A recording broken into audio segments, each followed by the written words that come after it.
Welcome to The Explainer. So today, we're going to jump right into the world of decentralized finance, or DeFi, and tackle this really cool concept called yield farming.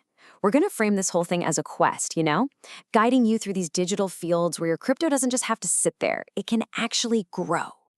And really, this isn't just a metaphor.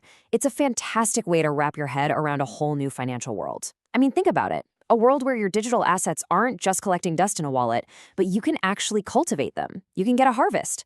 It's all about turning something passive into something really productive. Okay, so let's dive into our first section here. Welcome to the DeFi Fields. We're going to look at what they are, and more importantly, how they're totally different from the financial world you and I are used to. Yeah, this slide just nails the opportunity, doesn't it? I mean, think about traditional banking. It's like having a quiet little garden with maybe one tree that gives you a tiny bit of fruit, super predictably. But yield farming, that's like owning a massive farmland with all these different crops, and each one has its own potential, its own risks, and its own rewards. So what is yield farming when you boil it all down? Well, it's really the art of putting your crypto to work. Instead of just hodling it, you're actively using it inside the DeFi ecosystem. A farmer would never let a good piece of land just sit there and do nothing, right? A yield farmer thinks the exact same way about their digital assets. Okay, so how do you actually start planting? I know it can sound super complex, but the basic ideas are actually pretty straightforward. Let's break it all down in this next section. Right, so in this whole ecosystem, you're the farmer. Let's meet the other players. Your crypto assets, your ETH, your stablecoins, those are your seeds. The platforms where you put them, those are the fields. We call them liquidity pools. And the rewards you get back, well, that's your harvest. Simple as that. So taking that first step into the fields, it really just boils down to this simple little sequence. First, you've got to choose your seeds carefully. Some are steady, some are, a bit more wild. Next, you pick your field. You got to do your research on the different platforms and pools out there.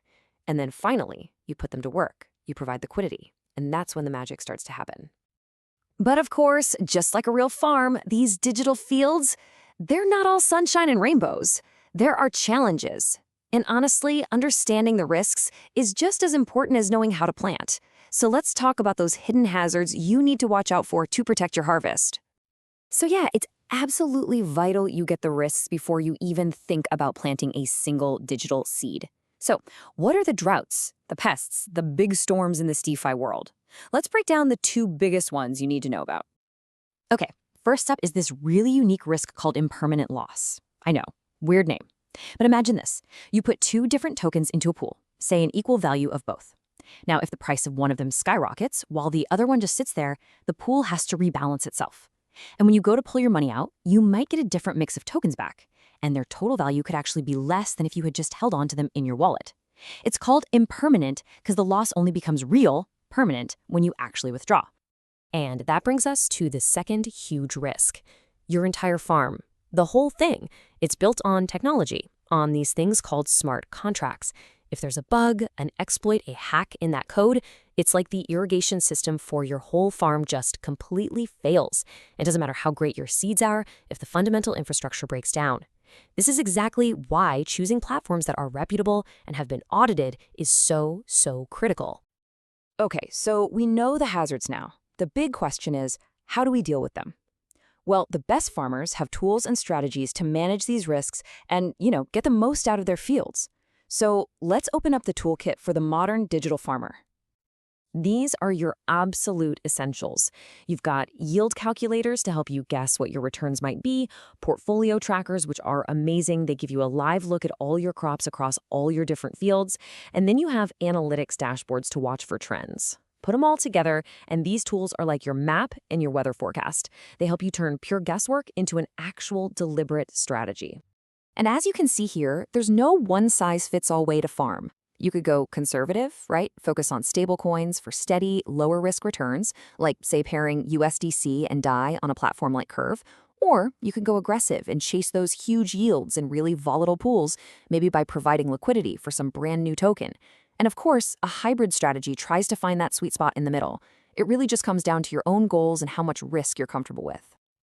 All right, now this this is where things get really, really powerful. Once you start actually earning rewards, that's when the magic kicks in. Let's talk about how you can turn that initial work into some serious long-term growth. We're talking about the power of compounding. Compounding is pretty much the secret sauce in all of this. It's such a simple idea, but it's so profound. You just take your harvest and you replant it. Then those new seeds create their own harvest, which, you guessed it, you can replant again. Over time, this thing just snowballs, and the productivity of your farm can go through the roof. And here you can see that cycle in action. It's so simple. Step 1, you harvest the rewards your crypto generated. Step 2, you take those rewards and you put them right back in. You replant them. And that leads to step 3, a bigger harvest next time. And the cycle just keeps going, getting stronger and stronger each time. Okay, so to bring this all home, let's pull everything we've talked about together into a kind of compass, a set of guiding principles that'll help you navigate your own yield farming quest, even after this is over. So let's use this compass. Pointing north is all about preparation. Before you do a single thing, you have to understand the terrain. You need to know the players, the farmers, seeds, and fields, and you absolutely have to navigate those risks with caution. Seriously, in this world, knowledge is your single most valuable tool. All right, now let's look east and west. This is all about your actions and your strategy. You can't just plant randomly and hope for the best. You need a clear plan, whether that's conservative, aggressive, or somewhere in between.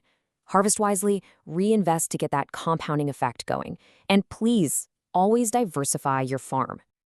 And finally, pointing south, that's the long game. That's mastery. It means you're always trying to optimize your farm, you're staying informed, because believe me, this landscape changes fast. It's about adopting that master farmer mindset.